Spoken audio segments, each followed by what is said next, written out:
Lockdown காரணமா theatres எதுவும் இயங்குறது இல்ல. தியேட்டர்ஸ் எதுவும் ஓபனா இல்ல அப்படிங்கறதுக்காக புது படங்களை நம்ம பார்க்காமயும் இருக்க முடியாது. அதுக்காக தான் ஓடிடி பிளாட்ஃபார்ம்ஸ் இருக்கு. Amazon Prime, Netflix, Sun NXT, MX பிளேயர்னு இந்த மாதிரி நிறைய ஓடிடி பிளாட்ஃபார்ம்ஸ் இருக்கு. Sometimes.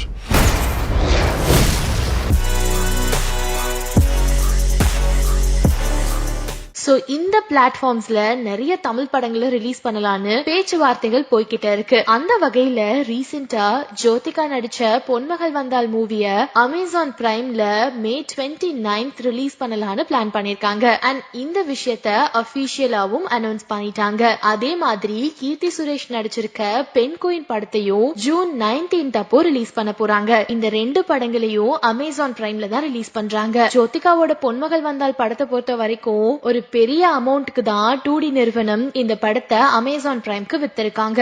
அதே மாதிரி கங்கனா ரனாவத்தோட தலைவி, சித்தார்த்தோட டக்கர், விஷால், அஞ்சலி, ஆர்யா, வரலட்சுமியோட மதகஜராஜா ஓடிடி பிளாட்ஃபார்ம்ஸ்ல ரிலீஸ் ஆகிறதுக்கான சான்சஸ் அதிகமாவே இருக்கு. பேச்சுவார்த்தை போய்கிட்ட இருக்கு. இன்னும் அபிஷியல் அனௌன்ஸ்மெண்ட் இந்த படங்களுக்கு எல்லாம் வரல. சரி, நீங்க சொல்லுங்க, பொன்மகள் வந்தால் பெண் குயின் ஓடிடி பிளாட்ஃபார்ம்ஸ்ல ரிலீஸ் ஆக போகுது. தியேட்டர்ல பாக்கலையே அப்படிங்கிற வருத்தம் இருக்கா, இல்ல ஓடிடி பிளாட்ஃபார்ம்ஸ் தான் பெஸ்ட் நினைக்கிறீங்களா? உங்களோட கமெண்ட்ஸ கீழ இருக்க கமெண்ட் பாக்ஸ்ல கமெண்ட் பண்ணி ஏன் கூட ஷேர் பண்ணிக்கோங்க. இதுல வந்து வேற ஒரு இன்கிரிடியன்ட், அதாவது ஒரு மேஜிக் பவுடர் நான் ஆட் பண்ணிருக்கேன். நல்லா இருக்கு. என்ன பவுடர்? ஃபேஸ் பவுடரா?